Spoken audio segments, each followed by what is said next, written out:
All right, guys, welcome to the podcast. This is Wes. I've got my new friend Bobby with me here today. Bobby, can you give us a little bit of an introduction? Sure. My name's Bobby. I'm a creature and character artist for games and film. I've been in the industry for about 10 years now. Uh, should I get into my schooling or what do you want to? Yeah, man. I mean, what did you specifically go to school for? You said it was industrial design? Yeah. I went to school for industrial design, um, product design, and then I switched to transportation. But my whole life, I've loved drawing characters and creatures ever since I was 4 years old. So I've been doing that ever since. Um, so I switched from product. Well, I graduated in '07, and then after '07, that's when I kind of made the transition. Like I kind of knew that I didn't want to do cars and products and everything the rest of my life. So That's interesting. It's interesting that you chose that here. I'm going to actually pull up some of your work for people to check out. Hold on here. Sure. All right. So this is your profile or your portfolio. I mean, yeah, you've got like tons of character stuff. Let's go back. Let's look at some stuff like this. Yeah, the sketchbook stuff is just it's wild, man. I mean, like your understanding of form and just the way it is that you draw. Like I totally dig it. I love that. I get that same vibe whenever I jump into my sketchbook in the morning. Like I just like to play around with form and like churn the shapes and just kind of see what comes out of it. Yeah, when I first started sketching way back when I was 4 years old, it was dinosaurs and aliens, and I went straight into the organics. So it's Mhm. you know growing up watching those horror movies of the '80s kind of helped shape my mind. I'm assuming Alien, obviously, Oh yeah. but what else? What else was it that like grabbed your attention when you were Oh, younger? American Werewolf in London. I think Okay. that was my favorite movie. Still is. Just love that movie. Hmm. I was lucky enough to grow up in the golden age of horror movies. So it's like, I was born in '80s, so it started right away. Predator, Aliens, Alien, Howard the Hmm. Duck. I call Hmm. Not Pan's Labyrinth, Dark Crystal, like all that stuff. Uh-huh. Yeah. The Thing. Oh What year did yes. the Thing? Yeah, what year did the Thing come out? I think that was also 1981. It was the same as American Werewolf in London, so I think it was the same year. So what have you done as like okay, so you've done games and film. Like Hmm. what are the projects that you've worked on? Um, well, I got started. My first real project. This is like 10 years ago. Was Mhm. War for the Overworld, and that it's out on Steam now. It's by Bright Rock Games. So back then we did a Kickstarter. We were Subterranean Games. We turned to Bright Rock Games. Mhm. Kicked that off. It was a spiritual successor to Dungeon Keeper, and that was awesome. And then after that, started working for the Sci-Fi Channel. Do you remember the show Face Off? The makeup channel with like Neville Page as a judge, and they would do like alien and sci-fi headsets and creature sculpts and stuff. Did some Okay. content. I wasn't on the show, but I did the drawings and stuff, like some of the drawings for the show. So it's kind of fun. From there, it was really just like a slow ramping up of freelance. Got a Mhm. lot of really cool opportunities with small board games. And then 2018, Netflix contacted me, wanted me to do some work on the Sea Beast, which is out on Netflix. So Mhm. it was my first real shot at a movie, like doing movie art. Of course, the stuff that I drew for the studio was pretty nightmarish and scary. Chris Mhm. Williams, the director, told me just go crazy with it. This is going to be a PG-13 movie because he switched from Disney to Netflix because they were going to let him be a little bit more edgy. So I was like, all right, Mhm. cool. I'll give you some scary stuff. and ultimately you can tell in the movie that they kind of tamed Red and the Brickleback and all the characters down quite a bit, so it wasn't as freakish. But that was a lot of fun. And then after that, let's see, yeah, and then I started working for NetEase Games as a senior character concept artist. Fortunately, got laid off from that, and our industry has been absolutely hammered the past year. Work for them, and then it's weird. Like all my creature stuff, startup studios and indie studios would start making their brand new IPs, and they need a creature designer to help flesh out the world. So that's kind of what they've been pulling me to do the past 4 years. So I saw Galactic Entertainment year ago ask for, or actually 2 years ago, asked for a creature designer to help flesh out their world. So John McCoy, the illustrator for like Star Wars environments and stuff, he's the art director there. Started doing a lot of creature stuff for them. And then last year, is this good? Just keep going with all just this keep going, man. Okay. Keep going. And then last year I was a full-time creature concept artist for Snail Games with their new project coming out called Project Hermes. And I think the trailer's out now. It was for Snail Games USA, so they're kind of a branch off of Snail Games in China. And then unfortunately got laid off from that in June. That one hurt. That one hurt because I loved the team and I was expecting to be on it for a long time. And then after that, over this past, 4 or 5 months, just doing freelance, and then started working as a freelance concept artist for Airship Interactive. And here I am, still drawing scary stuff. So for people that are trying to get their foot in the door, you were saying like this last year has been particularly difficult in the gaming industry. Why do you think that is? Why do you think that this last year has been particularly difficult? Is it just because of like the economy, or do you think that it could be related to AI type stuff, or what? Yeah, a lot of it has to do with just the major hiring phase that happened during COVID, because once all those companies realized that they can hire remote work, they started pulling it. They started pulling in candidates from all over the world, and they started to like doubling up on the positions. And they realized that their revenue was not exceeding expectations, and they were actually paying more for people to work for them versus the money they were making on games. That's from what I've heard from multiple companies. Like for example, Epic Games just did it. DreamWorks, they just laid off a ton. Epic Games laid off like 1,000, which is crazy. And then as far as AI goes, I think AI is having an impact, especially on the illustrative work. The concepting work, in my humble opinion, I think people are freaking out a little too soon and too much about it. AI, on a technical standpoint, it can give you really good textures and really good lighting, but there are so many flaws in AI that they're years away from fixing.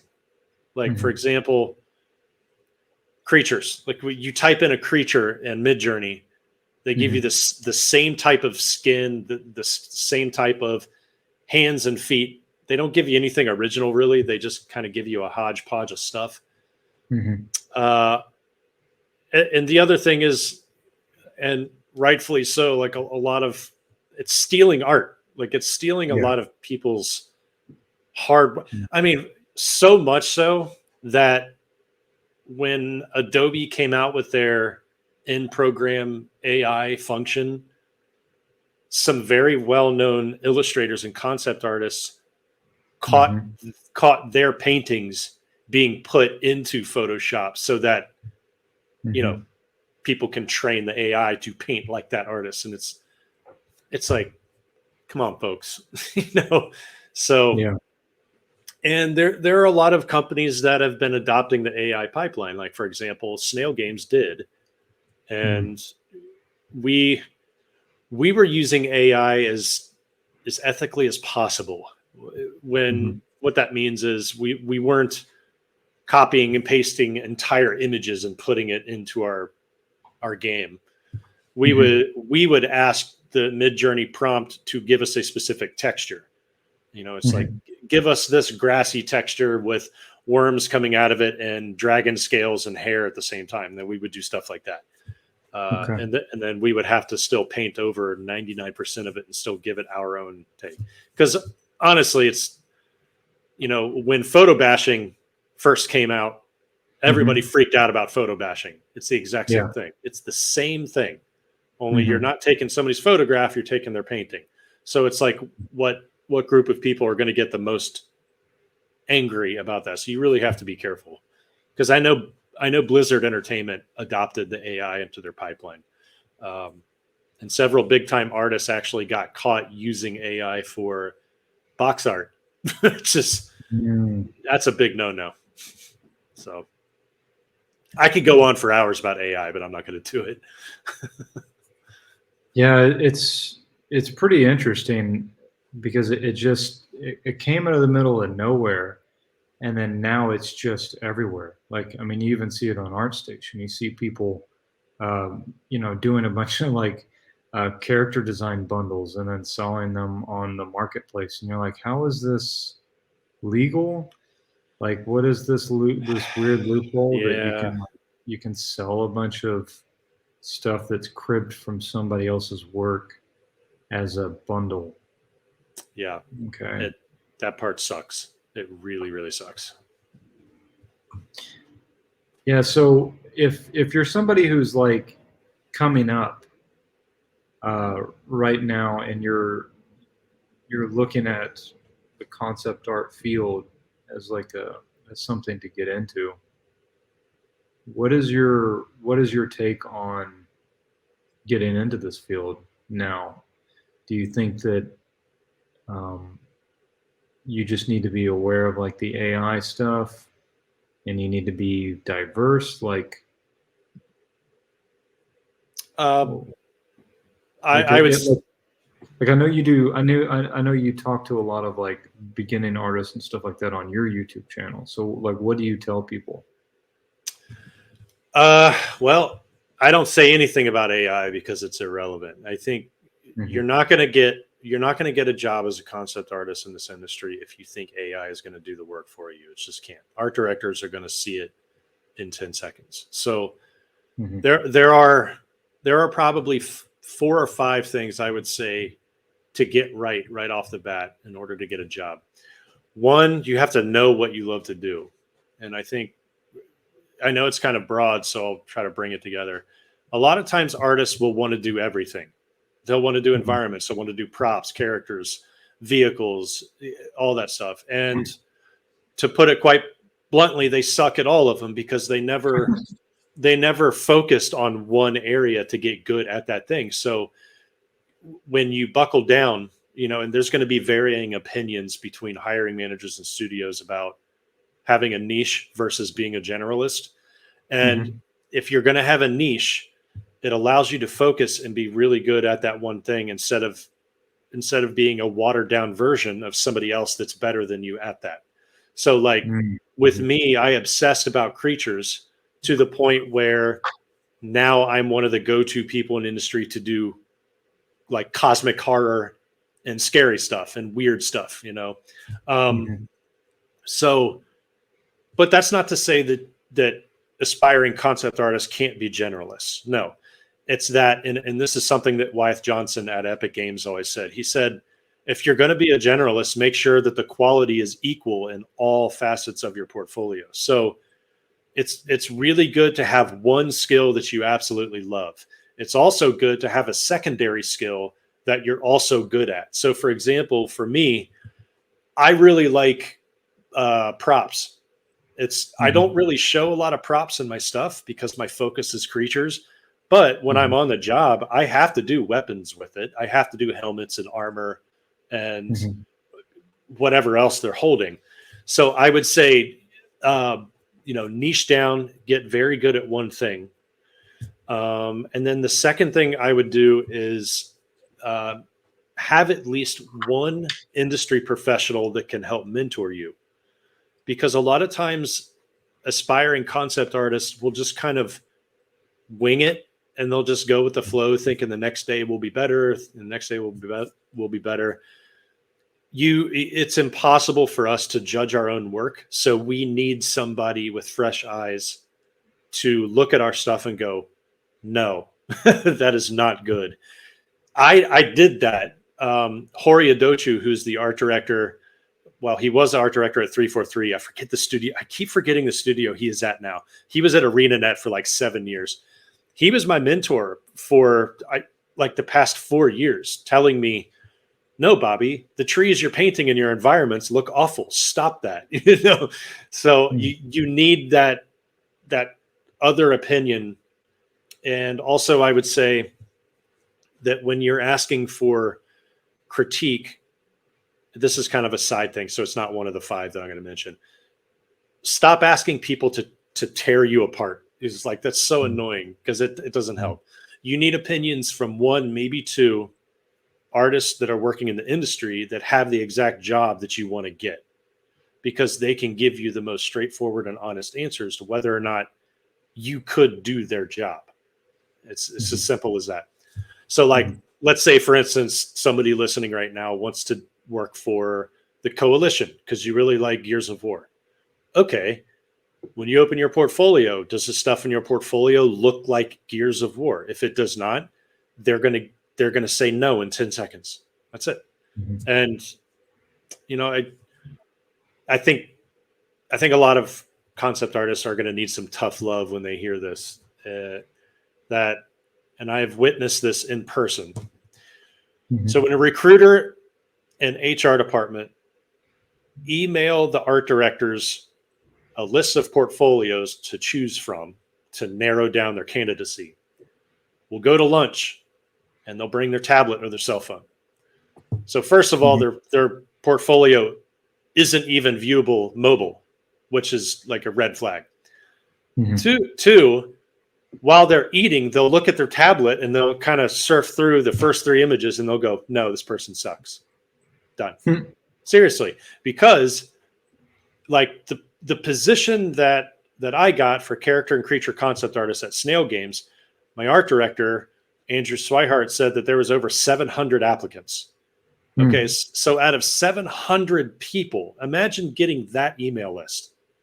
Out of 700, you got to narrow it down to 6. Okay. And on top of that, there are a lot of good people out there that get turned down. So they'll look at it and they'll go, no, no, no. They'll look at that first image and go, oh, that's cool. That actually looks really good, because it takes about 10 seconds for a hiring manager to know if you're going to be good for the job, hands down. And you could also be technically amazing, but your style doesn't fit with the current projects that they're working on. And that's been the case with everybody. Like, it doesn't matter if you're a 20-year industry veteran or you're just fresh out of school.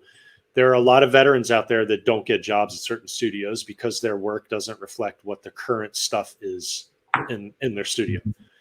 It's like,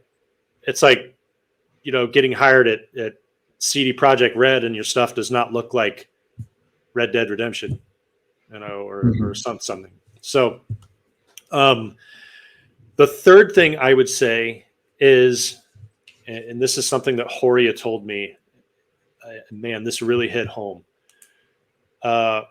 When you're applying for a job and you're looking down the job requirements, you're reading through everything, look at your portfolio and ask yourself, does my work look like I'm already doing the job that I'm applying for?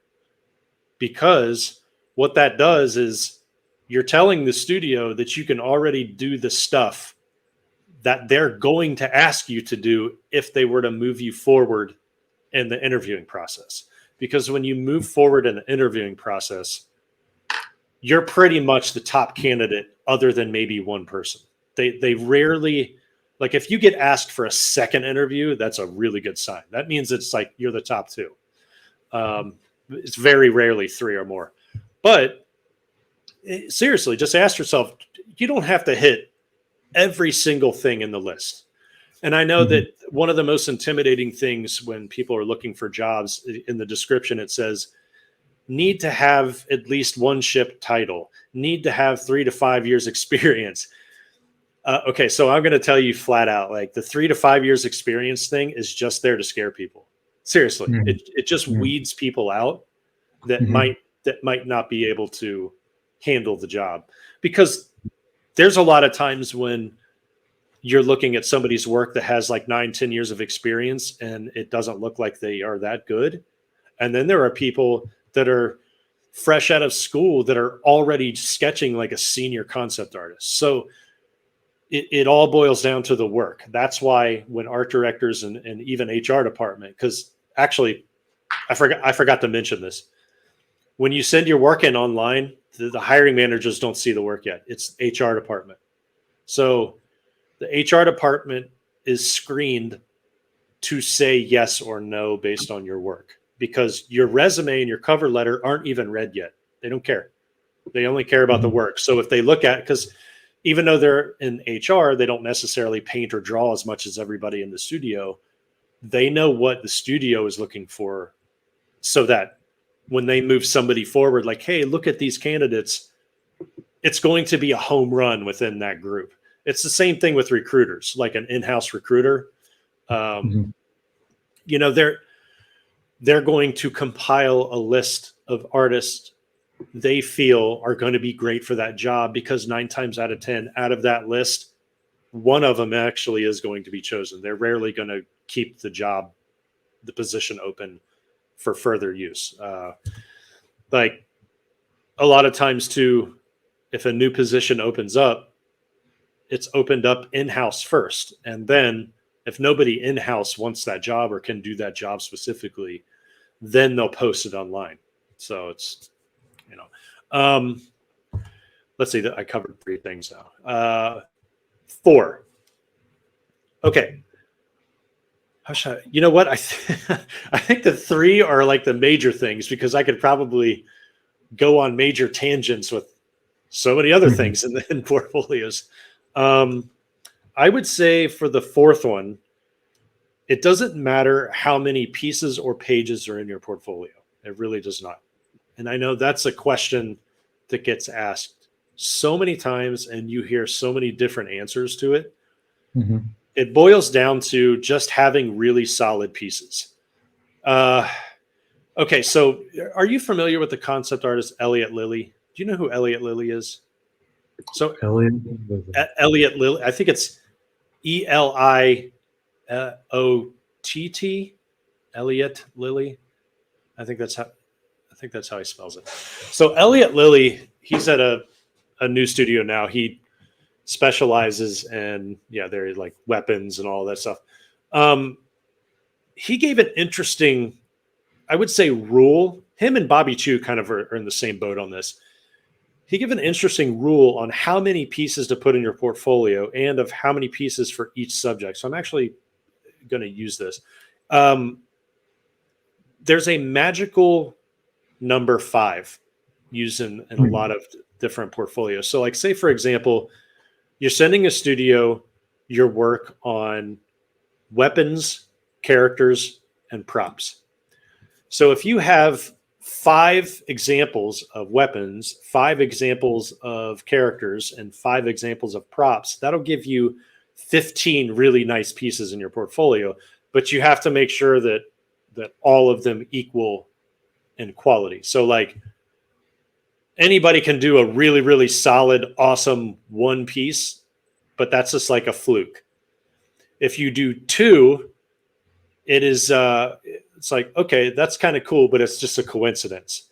3, you're going to start to turn heads. 4 and 5, it kind of puts an icing on the cake. Be like, okay, this person actually can do this because they've done multiple things. And if you have more than 5, then you specialize, and your chances of getting hired are greater. But like, as far as how many pieces, you can get hired with like 5 pieces in your portfolio. You don't need any more. Seriously. You don't need Mm-hmm. 26 pages. You don't need 35. You will hear some varying opinions. Like, for example, what's his name? Feng Zhu. Sorry, Feng. Mm-hmm. Um, he said he likes seeing like 35 pages. Of course, he's a concept artist, so he just loves seeing your brain on paper. And that is good. Like, if you could do 35 pages and everything is full of thumbnails and it looks great, awesome. But you can also get hired with 5 pieces in your portfolio. They just have to be really solid. Just really solid projects. And yeah, it's good because it's like cliche to say, but less is more. So yeah. And so, whenever you build that portfolio, like, what do you recommend for people that follow your channel? Do you recommend that they just reach out through ArtStation to art directors, kind of like the way that we met? Just reach out and be like, "Hey, I've got some work. I'd like some feedback," and then that kind of turns into a relationship that could potentially put you in a good spot as a candidate for future projects. Like, how do you make those connections with art directors that actually have the potential of turning into something? Yeah, like exactly what you said. Just cold contact. LinkedIn is a really good place for that. I've Mm-hmm. asked I've asked studios, like I've messaged the CEOs of gaming studios, not for a job, but just saying like, hey, if somebody were to want to work at your studio, what would you look for?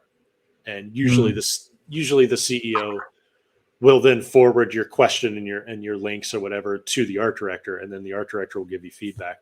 Most of the time, if they're not super busy, they'll be more than happy to help you on that. As long as they don't feel threatened, like, hey, can I get a job there? It's a little rude and Yeah. straightforward. But um, yeah, I cold messaging, you'd be surprised at how many people in the industry are open to that. And it's not just art directors either. Like art leads, senior artists, they're up there. They've been around the block. They're leading teams. Mm-hmm. Usually they can give you some really good feedback, especially if a particular artist is not only working at the same studio you want to work at, but doing the same thing that you want to do. So it's like, hey, how did you get it? And they'll give it to you. I kind of want to go back. I just now thought of the fifth thing that I wanted Hmm. to mention. Okay. It is go to conventions. If you can afford Hmm. it, go to conventions. And the Hmm. reason I say this is because like when I went to GDC, this was like back in 2018. Um, it's humbling, it's eye opening, it kind of freaks you out, but at the same time, it's so empowering. Like you feel so energized at what you see. You walk into the venue. I don't. Those of you that don't know GDC, it's in San Francisco at the Moscone Center. It's every year, Hmm. every March. It's kind of pricey. Like if you want to get the top notch, uh, you know, badge and stuff, but um, you can talk to hiring managers immediately, like face to face, because a lot of times when you're emailing these studios your work, they don't know you and they don't Hmm. know what type of person you are, and like Hmm. you can have awesome work, but it honestly, like the last check mark that they have to make is, can this person fit in our culture? Can we get along with them? Are they nice, hard Hmm. workers, etc.? Can tell a lot about people when you meet them in person. So like I remember when I went to GDC, I saw I saw Riot Games, Epic Games, Nintendo, Amazon, and I forget who else within like a 50-foot radius. And I'm like, I don't know who to talk to. I want to talk to everybody. And then behind them was another row of Warner Brothers. It's like Warner Brothers, NetherRealm Studios. I'm just like, oh my, I need to go get some food or something. It was, it was awesome. They're standing there waiting for you to just look, like hand them your portfolio and look at it.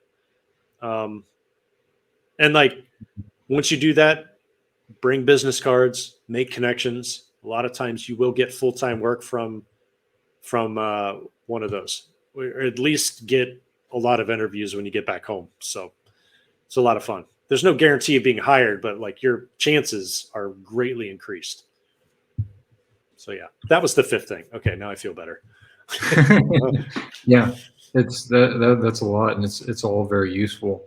So I'm curious. Whenever I'm flipping through your portfolio, this is something that I see with like a lot of the senior guys on ArtStation. Uh, we see some breakdowns Yeah. of your stuff, and then we also see some thumbnails. So we're covering those two elements: the ideation, and then being able to show that you're able to take something and turn the form to where it's actually useful for a 3D artist to be able to model, right? So those are two characteristics of what it is that you're doing that you need to be able to show an art director that you're doing, right? Yes. But I also see a lot of stuff that are kind of like half completed sketches, and I'm curious just what your philosophy is on that when it comes to putting this sort of thing in your portfolio. Because I mean, clearly you can tell, like, you're at such a high level that this is a good thing to include in your portfolio. But for people that are not at your level, maybe it's not, or do you think that it shows that you have good drawing ability? Yeah, I mean, a lot of it has to do with my style too. I just started sketching like that, but it's Hmm. like when I would sketch a lot for film, Hmm. most of the detail was put in the face. Like I teach creature design for film and games for CG Maze, which is an online school. And Hmm. I have the students focus a lot on the face because of the personality that you want to bring out. It doesn't matter if it's a creature or a character. So you bring out that personality, and it's like anytime you walk into a museum and you see an old master painting, portraiture or whatever, where does your face go first? It goes to the person in the Hmm. eyes, and then you spread out from there. So like if you feel that connection, I'll make sure that the face has the most shadow, most detail. And like as far as half finishing it, I can get away with it just because I've shown full colored work too. Studios do like seeing full colored work, and they do like seeing thumbnails. Um, like unfortunately, right now I have a lot of stuff under NDA that shows everything. So this kind of, I'm going to go back to the portfolio requirements. If you can show your thumbnail stage, your refinement stage, and then your orthographics, your ortho capabilities of Hmm. showing multiple views on one character or creature, and then you do Hmm. your final painting, especially if you have a personal project, you can get hired with those, seriously, because that's what you have to do anyway.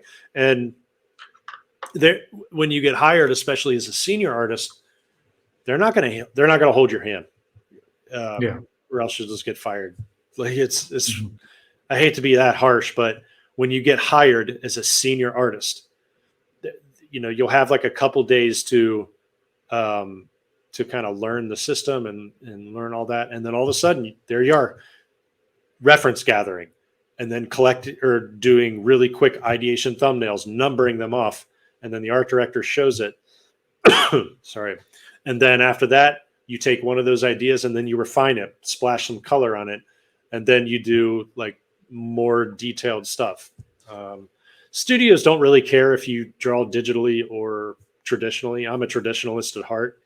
I Hmm. mean, I do digital, like I have to, but Yeah.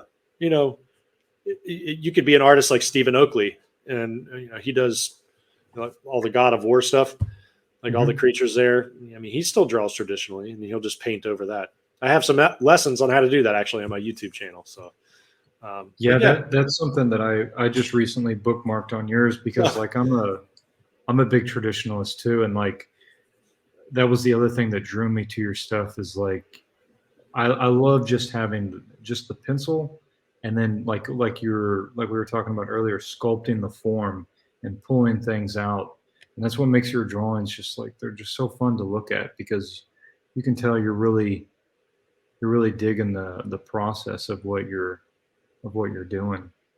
thanks, man. Yeah, I love it.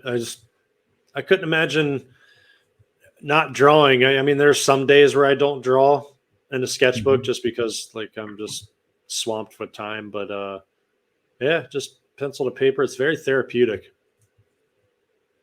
Yeah, yeah, it's definitely meditative.